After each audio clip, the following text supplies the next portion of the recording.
here we have the 5 tests facing the Buddha, or facing yourself really, the higher self in ourselves. So focusing here onto the first of the tests. Imagine yourself if you actually had to face some higher being like this person here has. And what do we see here? We see the Buddha holding fire. He has a cobra. He seems to be holding a dagger or a lightning bolt, also a sword. Now, what are these symbols all about? You might have to answer those for yourself at some point. Are we willing to face the highest authority for us? That is the question. So facing ourselves, facing the big tests and trials, being willing to be true to oneself at all times, at all prices, choosing a positive path. And here we see the disciple, the student on the spiritual path, being again confronted, and we see that the Buddha has placed the cobra around the student's neck, and the cobra has become the 7-headed serpent, the mighty Naga. Can you imagine being willing to do that yourself? What would that be like? I would say it would be a lot of commitment. So in a spiritual path sense, this is a test of commitment for the student and the willingness to do the right thing despite whatever fears come along. We also see here some sort of test associated with this. Looks like an arrow, or maybe it's a lightning bolt really symbolically. And I think this might have to go to the Ajna center for the student, which is between the eyebrows. And now you notice that the student is holding fire in their hand. So what would that be? Capacity to perhaps hold or have mastery over some chi or shakti or energy. Imagine fire, that's a transformational agent of major proportions. So what does that suggest? Is being willing to receive power, to be willing to receive an office, so to speak, or a charter, or a project of some kind, which is part of that disciple's service to the world. And it's shown here in symbolic form. You notice also that the cobra is behind the Buddha's head. So that suggests mastery over some of those sorts of energies for the Buddha as well.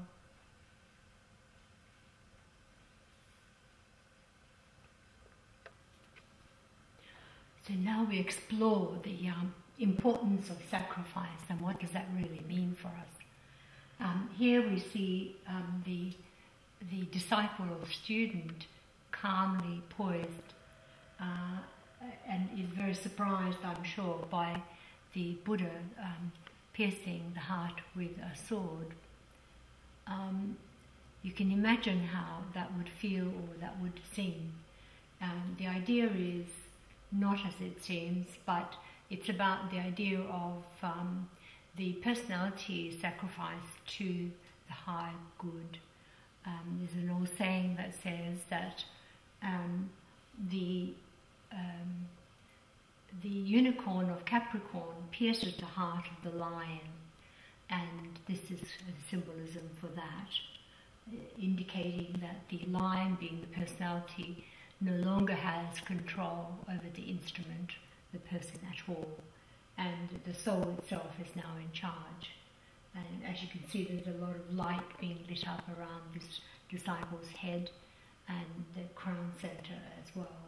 So it's a very big moment for this student. So here we have the symbolism of the piercing of the heart. We can think of that in Christian terms too, where the Christ has a flaming heart and is pierced by the thorns and so on of sacrifice. And here we have the same concept really in a more Eastern symbolism. And as we spoke about earlier with the sword piercing the heart of the disciple, here the blood flows or the life flows into the causal body through the love we give. So in terms of the love we give to the world, think of our hearts, and when we're truly thinking from the heart, loving with the heart, or loving with the heart in the mind even, then we have clarity, we have compassion, we have care, we feel the world is important to us, we feel like the community is important to us, we feel like our willingness to serve the greater good is very, very important, and that our service to humanity in whatever our profession is, but often in some major capacity to make the world better. Anyway, the idea is that it's not without pain or suffering, and that it's about making things sacred. What does that mean? It means that we're leaving an older state of being behind and developing a new concept of what we are. So it's not so much about pain and blood and guts so much, even though the symbolism shows that. It really is about rising above a previous state of perfection or previous state of positivity and moving on and growing to the next stage. So in that sense, caring for others is good for us. It's very important for opening our heart. It's very much for helping us to express love. It's very important for us to share what we are and to know we're actually part of one another. And the idea here with the lotus is, as we spoke about earlier, was that it is actually our soul body, and so the whole idea of life flows through that soul body and purifies it, refines it, and we eventually are creating this perfect, wonderful inner being within us, which is the one that does all these wonderful tasks in the world. Okay, so we remember here in this picture we see the disciple, of course, putting their hand underneath the bleeding heart as a natural response. And if we could see deeper into this picture, we would see that the hand actually itself possesses an eye. And you may have seen in Asian art the symbolism of deities with their palms having an eye. And the idea is that it's related to Avalokiteshvara, or the teacher of compassion, love, who actually is able to see the needs of the world, to be able to see the needs of humanity. And so in this disciples' case, they're obviously quite advanced, and this blood actually flows, and as they go to catch the blood blood falls on the eye or onto the hand, and out of that develops something. So we'll see that in the next frame. So then what this develops into is the flower, the lotus in the hand is developed out of this blood spilling onto the hand of compassion, a bit like the Christ really. And so the idea is that the flowing of life onto the compassionate hand that gives and serves then helps to grow the lotus, which is the soul. And then the soul, gift of our soul, the gift of our being, the gift of light and life and livingness in us is given in the service to the world. And you see in this image here where the disciple is actually placing the lotus then onto this water, which is like a sea of light and fire. Alright, so you can see that the energy or the light or life that is the prana of existence is added to by this lotus. And if we follow this stream, it's really like a big lake rather than a stream. It goes off to the white city or the city of Shambhala. The idea of the governance within the planet for us. So the idea of to the source or to the Father's home, or whatever theory you want to put to that. So in summary then, the tests are quite, what we would normally think horrific actually.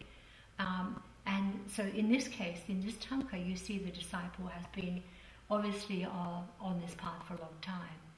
So what we still can learn from it, and we can remember that fear is a major issue for us, fear of any kind, and it must be conquered, whether it's through a cobra around our neck by our teacher.